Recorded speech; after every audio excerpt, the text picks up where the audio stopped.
Well, hello again. I just want to ask you a question.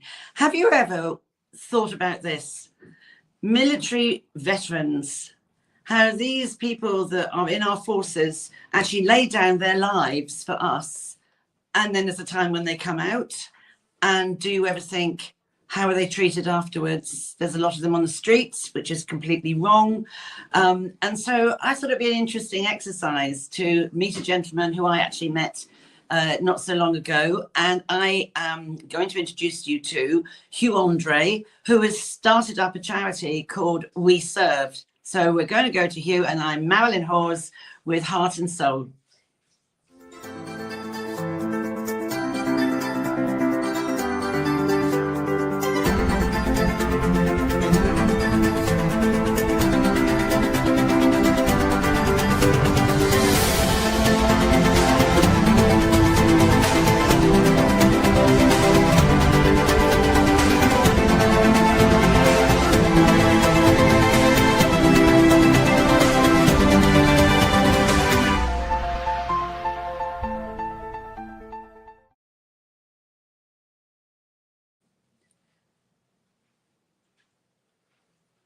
Well, here we go. Here he is. Here's the man himself. Morning. Lovely. Thank you so much for your time today. You're very welcome. I'm going to thank you, and I'm going to ask some questions that are a little bit off piste from what you probably sent me, but it's because I'm nosy. So you and I first met, did we not, at Mike Graham's Shepherd's Bush event? You did, yeah. And you stood up and made this amazing, very short presentation about We Served. And Mike Graham, is he ambassador or associate? He is, yeah. He's our first non-military ambassador. Excellent, excellent. And I was like almost crying after you spoke, and I thought I've got to have this man on my show. And I'm finally we got there. So thank you very much. And that was a very good evening, wasn't it? It was a great event.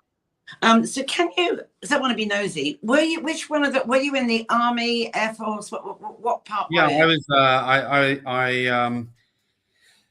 I guess I was going off the rails a little bit at the end of my end of my teens, like many. I didn't really know what I wanted to do, and my late mother, God bless her, had been in the Wrens. In fact, she was Lord Mountbatten's sort of personal assistant during the Cuban Missile Crisis, and she just said, "Look, Hugh, why don't you give the armed forces a go? You like sport, you get on with people, you enjoy teamwork." And I just said, "You've got to be bloody joking. That seems like all my nightmares come true." And I left it at that. And then I played a bit of cricket actually down in Kent. I was at school in Canterbury, and an officer from the local regiment just turned up and said, "Oh, we've heard about you, and you know how to throw a cricket ball, and our regiment plays cricket, blah blah." And basically just easy to kid a kidder, sold me the dream. And I went along and I knew absolutely nothing about the military, Marilyn. And I can remember I went to Westbury for a 3-day. You're watched from the moment you wake up, the moment you go to bed. And I was there with sort of 250 other, predominantly males back then. There were females, obviously, but it was still, probably 80% male. And I can remember saying to a colonel, "Look," I said, "so I have no idea the difference between a general and a corporal." He said, "Oh, don't worry about that, Hugh. That's what we're here to teach you." And that was the first thing. I always remember that.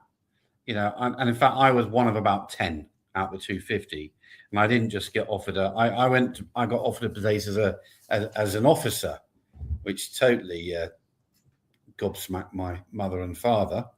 And not only did I get offered a job as an officer, I actually got offered a job for life. I got offered a regular commission, which were really few and far between then. And it's only now, later in life, when I'm trying to help and support veterans into employment and their families, by the way, I realized that first meeting was You don't have to know everything, but if you've got the right attitude and if you've got the aptitude, we'll teach you the rest on a wet Thursday afternoon. And I think, and what I do now, and just to politely correct you, We Served is not a charity. It's a business. I did wonder. I thought it was. Yeah, no. And that's really interesting because, as you know, I've done quite a bit in the media for The Sun, The Times, for Talk, for Mike and what have you. And what's happened really since Iraq, I mean, I'm old. They say I'm on Op Grandad or Op Granby, which was the first Gulf War. So I'm referring to the second Gulf War, Iraq, back in 2000, when I was 6, 8, etc. Being blunt, Help for Heroes arrived. And it was launched really by The Sun. And don't get me wrong, I'm a massive fan. I've just raised a lot of money for them, etc. Right back in the day when mothers were complaining about soldiers who'd lost limbs swimming in the pool at Leatherhead. And so it started. And that's how Help for Heroes started. It was members of the public complaining about soldiers who'd lost limbs swimming in the local pool. Well, honestly, the next minute though, everyone's lining the streets of Wootton Bassett. Okay? Yes. Yes.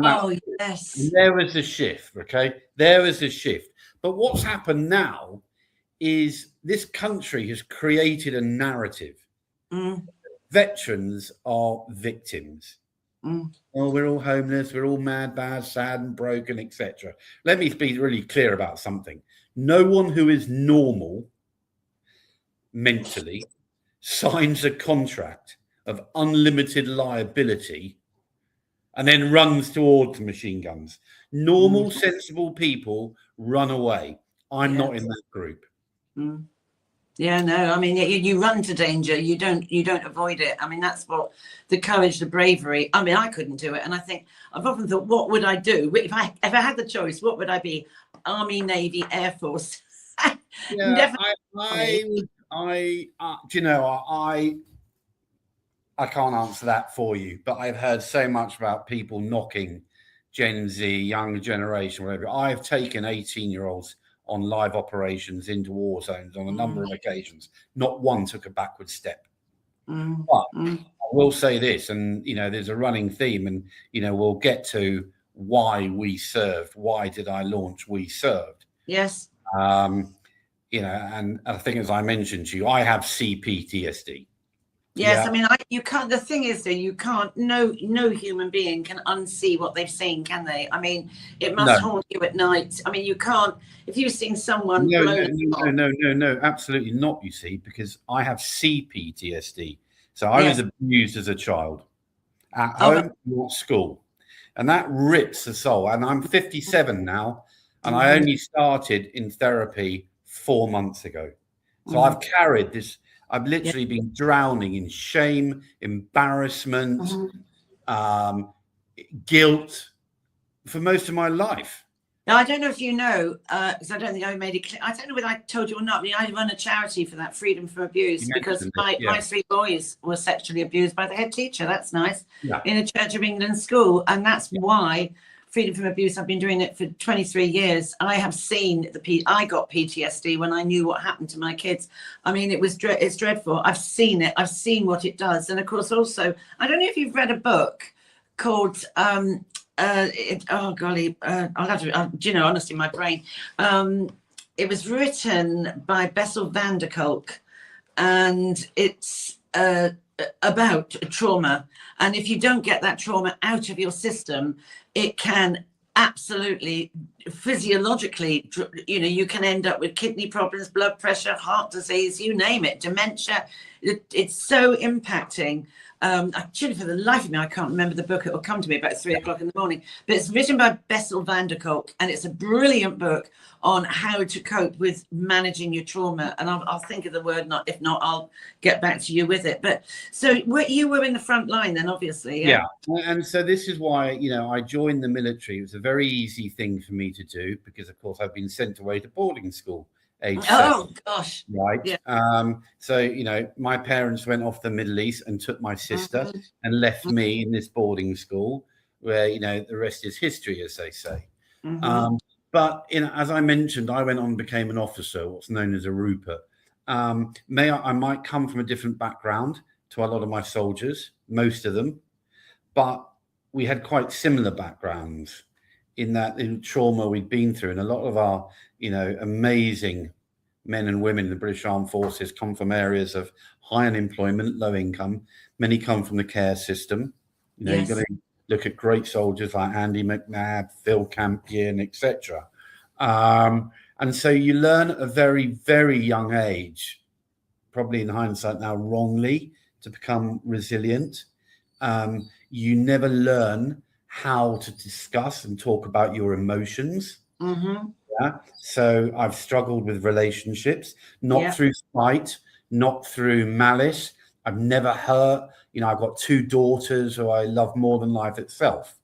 You know, and I'm a massive advocate for banging a drum for women. And God forbid I ever catch a man in the street hurting, abusing a woman. But when I'm talking about the ability for the way my brain is wired to have what I would call a normal relationship, because really until the last year, I didn't really know who I was.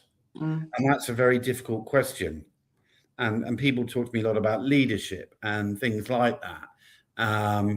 And if you ask 99% of people who they are, they'll say, oh, well, I'm a CEO or I'm a presenter or I'm a mother or father. No, that's your role. Yes, that's right. That's what you do. Who are you? Because, as I mentioned, all my life I've carried this, and it's only now 138 sessions, counselling and therapy later. God, I wish I'd, you know, had these discussions when I was younger. I was sort of finding out now who I am. But back then, I joined the armed forces. It was like a family. It was a tribe. And you're a member of something. You have purpose. You have belonging. And then you leave. And Lembert's just put up that book. The Body Keeps the Score. I would urge you to read that, because a lot of people Thank you. still. Sorry, my life. What? Have you read the book? No. It's worth it, because it's helped an awful lot of people who have had PTSD understand what trauma does, and that people have found it very helpful. But I mean, so what if We Served isn't a charity? What is it then? Is it a foundation? What? Business. It's a business. Oh, it's a business. Oh, okay. Fine. Yeah, okay. It's a business. Yeah, I never want to take public money or charity money. You know, I wanted the community, the veterans community, to be able to own a bit of it. So, so I raised $1 million. Wow. To set this up. There are about 68 investors. I had to do a crowd fund because, you know, a lot of people haven't got a lot of money, you know. Really? £5 is a lot of money. I always ask, what's a lot of money? Would you set fire to a £5 No. Neither are. Well, that's a lot of money. Right. So, but I wanted our community to be part of it and own it. So we did a crowd fund so people could come in and buy a share for 50 quid. That's really interesting. And I had people who, you know, experienced investors or whatever who've put in more, but everyone's had the opportunity. But I want them to come on this sort of journey with us. And as I said, we're a business because we're assets, not victims. So what do? We put people into employment. Yeah. Can I just go back to the bit of how it started? So you finished your commission and you've got PTSD. What then happened to say, I'm going to do this? And with whom? With other people, like, you know, colleagues, friends, whatever, other people that said, right, let's do this? Yeah, I left the army at the sort of turn of the last century. Sounds weird. And then I did some more, you know, I went on what we call the circuit, did security work for various people, bands. It was dreadful. And then more luck than judgment, I fell into recruitment because someone gave me a chance. and I built a business for them.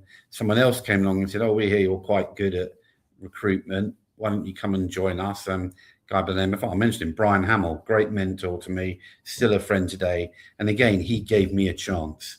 He gave me an opportunity, and 5 years later, he wrote me a very sizable check. Wow. Having delivered. Stayed on the same salary for 5 years. Taught me, if you want a big salary, you don't have a share of the company. If you want to share the company, you have a small company, small share or no share. I went for share of the company. I kind of backed myself.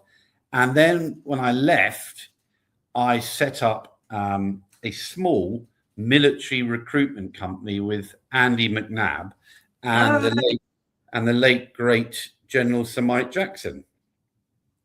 And it was at the time of the last, was it the last or the one before Defence Guard? I tell you what, I remember because I've had 9 prime ministers since I set it up in 2010. And when I set it up in 2010, Gordon Brown was then prime minister.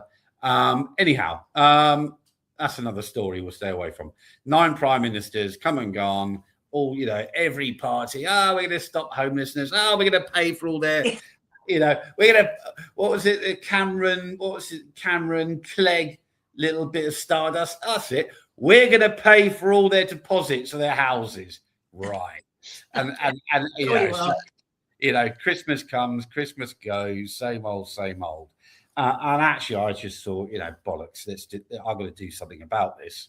So I went to Jacko and McNabb and said, look, let's set up a recruitment business. And at the same time, Conservatives then slashed, we had the Strategic Defence Review.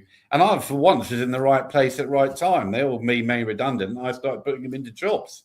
And since then, the Force Select business, my little postage stamp size of a recruitment company, actually supported over 100,000 veterans, and we put over 4,000 into work around the world over 16 years.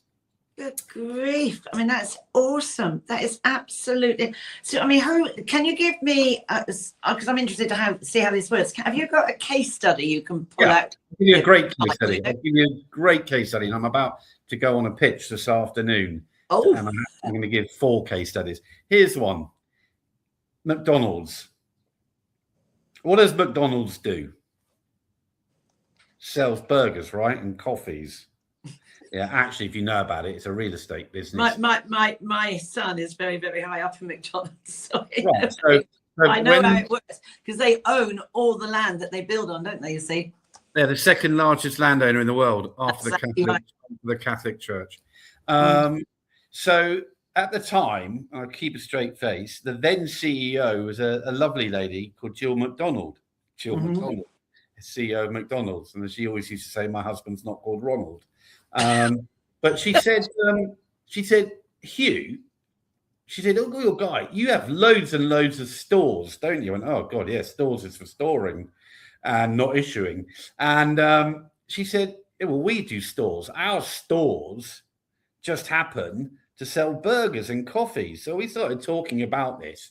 And before we know it, we had a program taking guys and girls out in the military who'd managed stores. The stores there had ammunition, kit and equipment, petrol, oil, lubricant. They were stores. Yeah. They just didn't have, and in fact, the Daily Star at the time gave me a real slagging on a Saturday. Although it was quite an amusing headline, it said from guns to bums.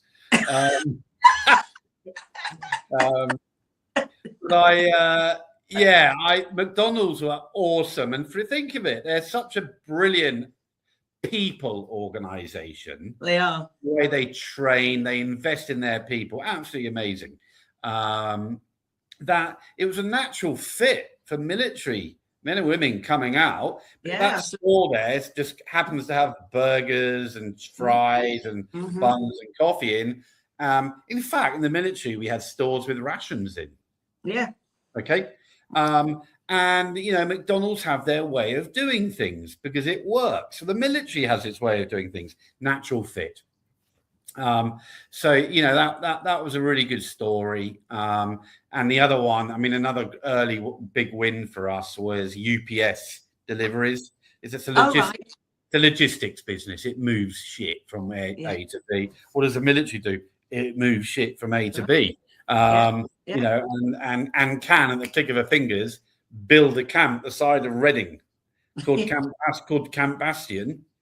Yes. So again, they went, oh, hold on, you've got drivers. Yeah, we haven't just got drivers. We've got people who mend the vehicles. Yeah. I mean, it all makes absolute sense. I mean, as you say, you take away the title and you just look at, that's right. I mean, it's transferable skills, isn't it? I mean, as a teacher, so I'm a former deputy head. There's so much stuff that teachers need that can transfer into another industry, because you have to be organised, you have to be on time, you have to be very accommodating and understand a situation and you know, deal with it effectively, and all sorts of people like you did. I mean, it's amazing. I think that's incredible. I didn't have time to sort of learn all about this. I mean, when I met you, so they come to you, do they? So when somebody that was Force Select was a very traditional. I mean, it's been left behind now, because you know, I've got two daughters. I think, as I mentioned, Marion, they're 23 and 21. They don't ring up, or they don't even ring anyone now, to be honest. even though I get a bill still every month for something called a but they certainly don't go and see a recruitment consultant about a job. It's all online. We've gone digital. That's how it is, and that's part of the We Serve story, because it's a digital marketplace. Yes. And one of my old friends, who's always been in the digital world, in fact, you know, she just said, here, your business, the We Serve business, going to see a recruitment consultant and is going to be left behind. She was right. Yeah, my daughters go online and apply to jobs on job boards and what have you. But completely different world. Yes, but something you were touching on about why teachers can transfer. Nothing's worth anything unless you can communicate. Yes, absolutely right. Okay. Absolutely right. Only when I explain to you how a military person has the right attitude and the aptitude, not even the skills, the right attitude to become a McDonald's restaurant owner, or to become X, Y, Z. It's up to me to educate the wider UK PLC as to what military people can do. And it might be a bit of retraining. It might be a bit of upskilling. There might, you know, too many, you know, companies just go, oh, you know, the military covenant, it's sort of empty platitude, etc. But unless I come along and explain, and I say explain, the first thing in the communication pathway is to understand what that company's problem is. Yeah. Oh, yes. And then, you know, what's your problem that you're trying to solve? You know, can I help you? You give data centers. I mean, military personnel manage data. Yes. In conflict zones. Absolutely. Under high pressure. And you have to follow certain protocols, orders. You know, there are systems. Data centers are growing at a phenomenal rate. And if you want people who can run them, manage them, come and see me. Yeah. Likewise, you know, I recruited a guy who used to be a company called Imtech, which did all the cabling, fiber optic cabling on the smart motorways. Put 25 guys in there who laid cables all around Iraq, Afghanistan. And we're used to working in high-pressured environments, dangerous, hazardous environments. And you know what? We had one guy from Fiji who he resigned. He said because the health and the safety procedures in that company on those motorways was not up to the standard he would expect to protect him. No, I mean, I mean, and a lot of people are sloppy. They don't, you know, they don't they don't sort of feel the value of the job they've got, do they? They just are sloppy about what they do, and they're not accountable. They don't feel accountable. They don't feel responsible for the job they're doing anymore. And I find that really difficult to manage. The company I'm talking about no longer exists. It got bought by private equity and since been sold and disbanded and what have you. We put 25 veterans into that company. And then the managing director rang up and said, "I'm terribly sorry, Hugh, but I can't use you anymore." I said, "Why is that? What's wrong?" He said, "No, nothing." He said, "That's the problem." He said, "Your guys are so good. My layer of middle management are starting feeling threatened. Jobs are under threat, and they don't want your people anymore because your people are starting to make them look at best average." And by the way, I'm leaving the company too, because that sort of jobs worth, That's right. That's absolutely right. That's the word I would say. Jobs worth. They don't take accountability. They just look at their paycheck and think that's it. And then I am very intolerant of that sort of thing. Absolutely. I mean, so what do you how long have you been going with We Serve now? How long is that? So you asked me why We Serve. So I have to choose my words very carefully. I have two daughters. No, don't bother. It's free speech. Trigger warning. I have two daughters. Yes. And in 2023, some dreadful things happened to my youngest daughter. Mm-hmm. Just, not for public discussion, but if anyone watching as a parent, you just think about that, the worst phone call you could receive. And I didn't receive it once, I received it twice that year. And it broke me. Yes. It absolutely broke me. I wasn't there to protect her. I wanted to put my arms around her. I wanted to look after her, and I felt like I'd failed her. But that's how I felt with my kids. And I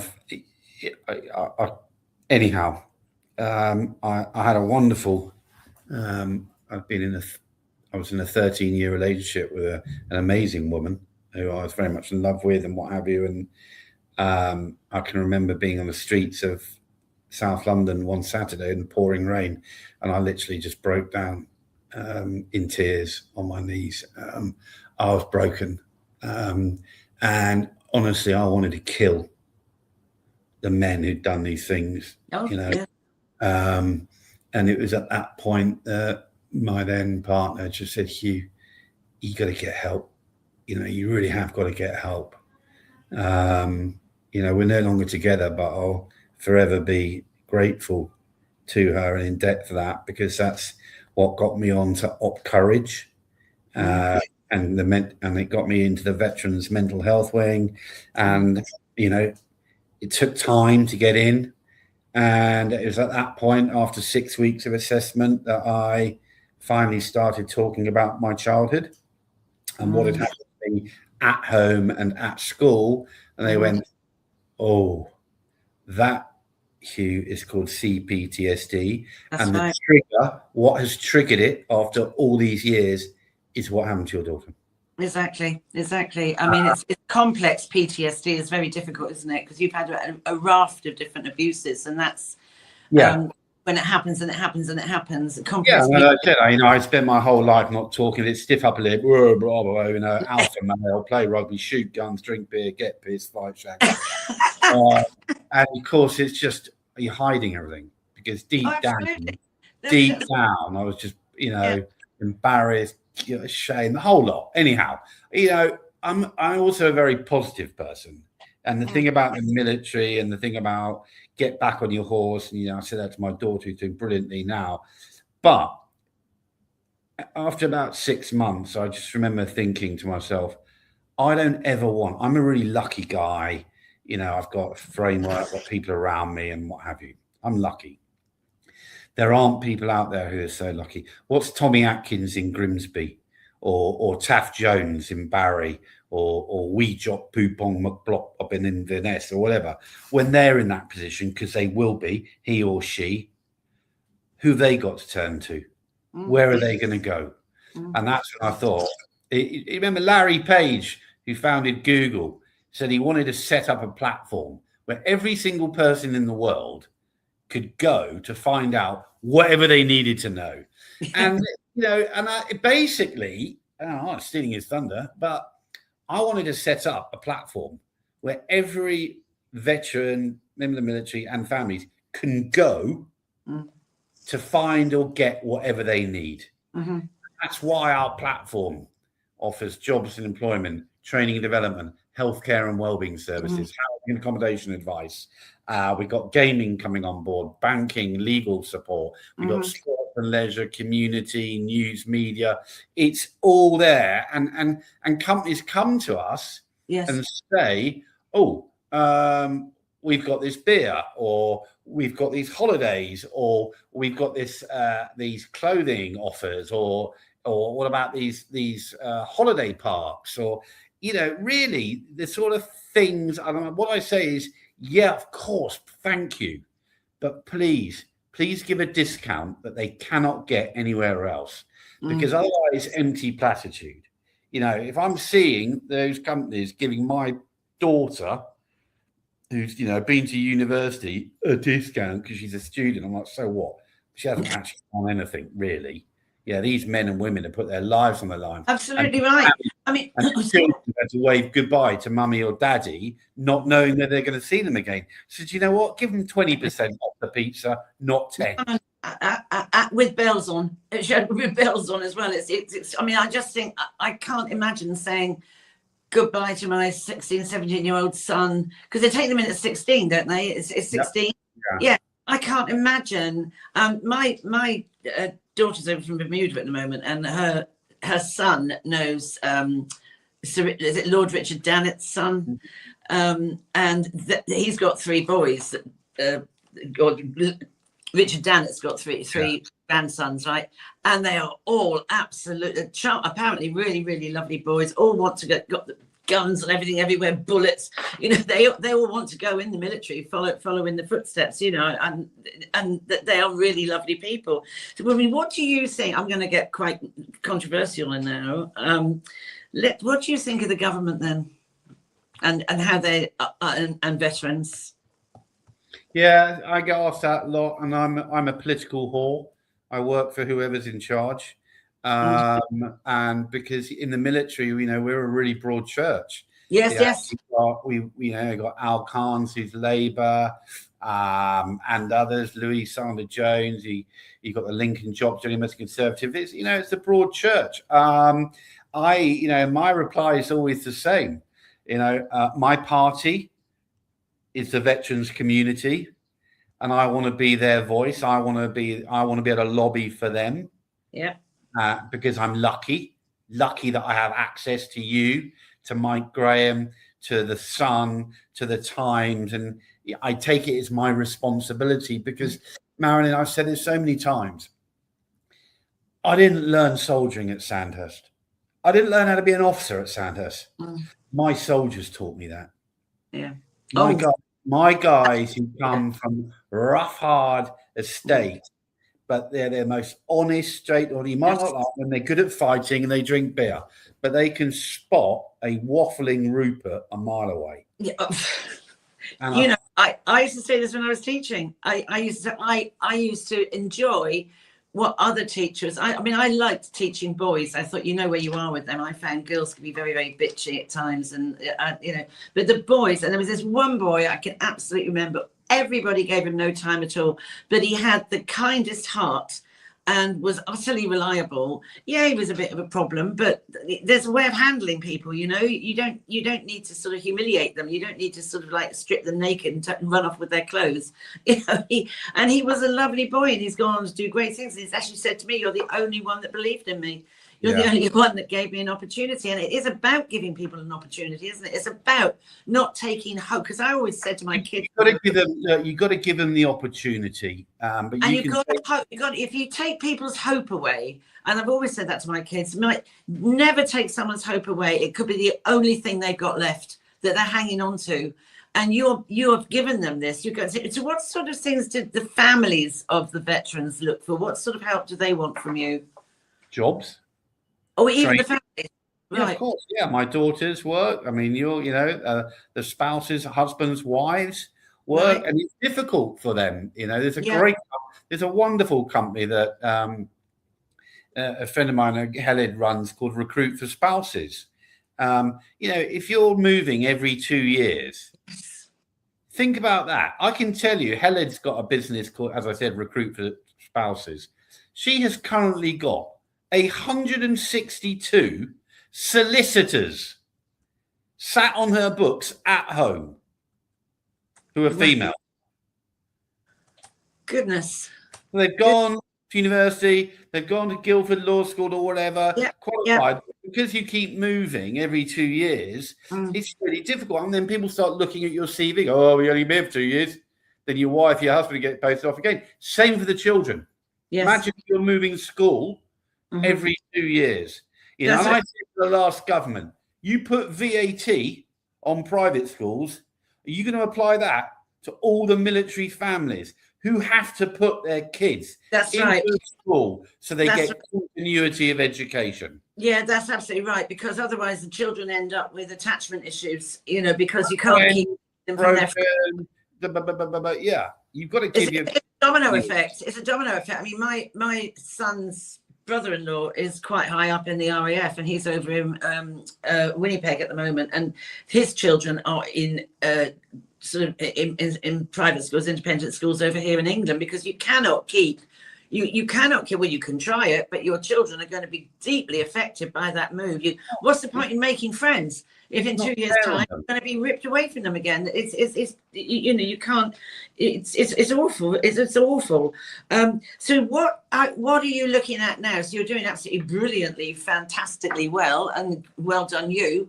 And all this sort of the advert stuff, the stuff you're putting out there, all these slogans are so good. Do you have help with that, or is it just comes from you instinctively? Yeah, again, as I said, I had the privilege and honor of leading British soldiers who just taught me so much. And they also taught me that I don't know very much. Honestly, the We Serve business is built by the team around me, and they're all individually smarter than I am. But that's the thing the military teaches you. I'm not afraid of that. I want that. I want people around me who are smarter, better, more creative, etc. Because we're all. Don't tell me the conductor of an orchestra can play every instrument. And I know that he or she can't. My job's just to try and create. My job's to try and create sweet music at the end of the day. I was a music teacher. I was head of music. I've put lots of kids through the Royal Academy of Music who absolutely can play much better than I can. Yeah. And it's also about inspiring people and being there for people, and it's and you got to play to your strengths. You have obviously got a charismatic personality that you are using for We Served, and someone has to do that, and not everybody can, and it is a gift. I truly do think it's a gift that you have to work at. And and it goes back to the company building the motorways and what have you. I want someone to want my job. Yes. Because I want to go and do something else or go up and do whatever. But, at the moment, it's really, really hard at the moment trying to build a business in the UK, Marilyn. Oh, I mean, I'll sit here now and tell you we've probably got 6 weeks worth of money left in the bank. That's it. It's hard, it's stressful.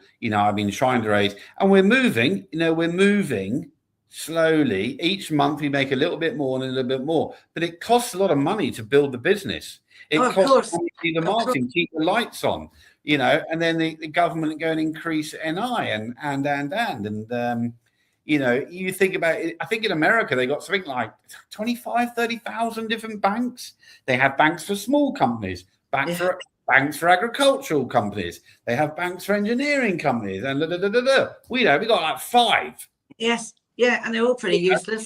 And I can remember, I remember during COVID asking for I put £1 million through this bank that year, and I asked for a £500 overdraft because a supplier was paying us late, and they told me to Foxtrot Oscar. I know. I have the same thing with It's absolutely dreadful. Yeah. I mean, do you do lottery funding at all? Because what you're doing, I would think the lottery would really invest in. I haven't actually. I mean, I haven't taken any grants, and rightly or wrongly, I might be wrong, but I just, I want to build a business based on the foundation of hard graft. Yes, Honestly, yes, but it is, as you're right, though, it's got ever harder in the UK. They're not interested in helping people that are doing very, very honourable things like you are. And it's not just a job. I can feel it in you. It's more than that. It's really reaching out. The passion, and like I do with Freedom from Abuse. It's a passion. Something's touched your soul, and there you are. I have put literally my house on black on this one because I believe, I know there's a problem. We all know there's a problem looking after veterans. If you haven't got a problem, you haven't got a business. If you haven't got a problem, solve no business. We know there's a problem. Then it's like being the team. I've raised $1 million. We have just been, this is great news, we have just been awarded a pilot by the MOD NHS. Wow. Down in Wiltshire to create connectivity between the NHS, the MOD, and the families. So you go on to our health and well-being, you've got male, female, and then there's physical, mental, preventative, everything from menopause advice to 24/7 GP appointments to physio, and we're getting more and more suppliers coming on because, of course, as long as you've got one of those, I mean, I could make a phone call now and speak to a doctor in half an hour. Yeah. I mean, life has moved on. It's extraordinary, isn't it? It really is. Services, we're providing those services to our community now, and it's a little bit like Amazon with an Amazon Prime. It's free to join, but there are some things you've got to pay for. But the 24/7 GP service, not just for you, but for 5 of your family as well, with digital physio, 8 mental health sessions a year, pet care, God knows what else. It's $3.99 a month. That is amazing. That's absolutely. But what you've done, London. I mean, it feels to me like, the wagon is rolling along. No wheel has dropped off yet. I mean, probably the finance is the problem, but it will come. I'm absolutely convinced that it will come. It needs to. It has to. Yeah. I mean, how good are the military, though, at looking after veterans' mental health? Are they like pretty rubbish at it, or are they okay? Let me put it this way. The We Serve platform now has 2 mental health support, therapy, trauma services on it. I cannot get Op Courage. Op Courage is the one I went on, and it was brilliant, by the way, and it really helped me. But Op Courage, which supports veterans with mental health issues, and we have a tsunami on its way from Iraq and Afghanistan. I'm currently waiting to have my next session of treatment. I'm told I've got to be waiting 9 months. So I've had to go privately. Now, that's because I would suggest probably Op Restore in London's got I don't think they've got more than, Op Courage probably got about a dozen therapists. On the platform, we can do 280 veterans a week. Goodness. Because it's digitally connected. So you go on. So absolutely. I mean, I know COVID was a pain in the backside, but at least it's driven people down the technology route that you can do like we're doing right now. Yes. There would have been a time when we'd have to have gone into a studio, etc., it's opened up a whole way of running a business, for absolutely sure. I mean, so long term, what would be, where would you like to be? I know this is a stupid thing because people make plans. While you're making your plans, you miss what's going on day to day. But where you have to plan, if you're running a business, don't you? If you don't plan, you're going to plan to fail. Where would you like to be in 5 years' time? Do you still want to be doing what you're doing? Do you want to have handed it over? What do you? Exactly. No, it's a good question. And being an ex-military, we have a mission and a vision, and it's simple. I want the UK to be the best country in the world to be a veteran. Yes. And my vision is to scale the We Serve platform to Australia, New Zealand, Wow. Canada, etc. You know, why shouldn't we? Why shouldn't we create that sort of, you know, Amazon meets Facebook? But for veterans, there are 260 million veterans and their family members, give or take, around the world. Gracious. And I was swimming last year in Europe, in the Mediterranean. I love swimming. I do cold water swimming to help my nugget. Yeah. It's so bloody cold, I can't think of anything else. And before you ask, no, I don't wear Speedos in cold water. no man should. But I was swimming in the sea and I just stopped. And you can see how my brain worked. I stopped. I went, Air V to V. My team go mad when I come out with things like this. Not Airbnb, Air V to V. Why shouldn't veterans swap their homes around the world? I want to go to New Zealand, Australia. I want to go to Los Angeles. You want to come to London? Let's swap. No cost. That is brilliant. Yes, as you say, though, it's the same situation, isn't it? An insurance policy. Yeah, you got to get your flights and your insurance.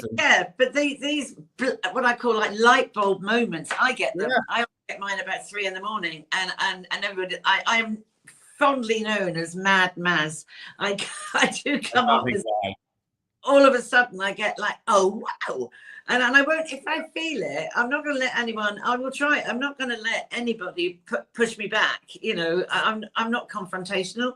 You know, if you put me in a corner and you prod me, then I'm going to come back at you. And I'm not going to be stopped. And you haven't been. And good for you. It's absolutely laudable what you're doing without that. And if I tell you what, if anybody should get an OBE, it's you, other than the vapid people that get it. You absolutely deserve it. You really do, for what you've gone through and for what you're doing. And I think I look at my kids, all of whom they didn't go to boarding school, but you know, I've got 4 kids, but my 3 boys were sexually abused. They had to go through domestic abuse and all of that. But my golly, have the 4 of them, including my daughter, goodness me, how the resilience they have shown all through their life. And stuck with it and taken the knocks, rolled with the punches, and that's what resilience is. And parents these days, they're not teaching their kids to be resilient. They're like wrapped up in bubble wrap and, you know, like a helicopter.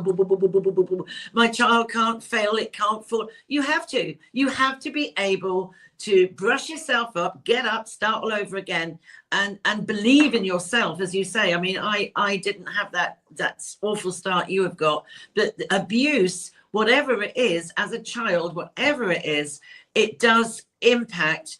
Who am I? Who am I? They say, you know, and it's abuse as a child rips the heart and soul. It absolutely does. I've seen it. Marilyn, I would say this. And you're right. I often say the greatest gift you can give a child is resilience and your time. But what that tells me is what an amazing mother you've been.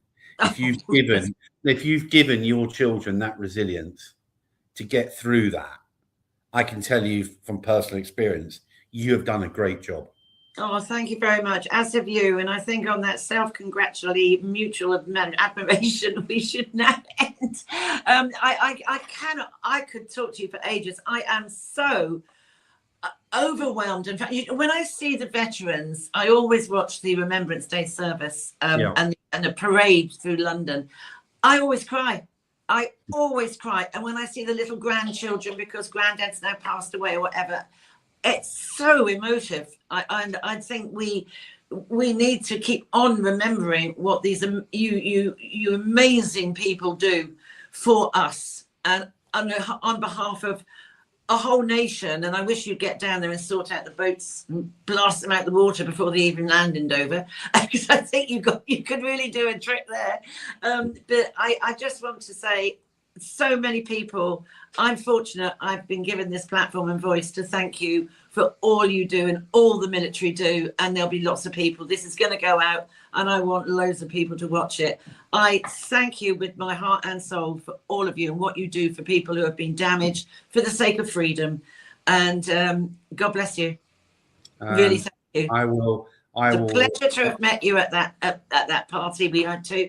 And please stay in touch. Let me know how you're getting on, and come on. I would I'd just like to reply with our answer, which we always give. We were just doing our job. Well, there's more than that. It's more than that. God bless you. Thank you. Thank you all. Thank you for the time. Have a good Thank you weekend. for inviting me on.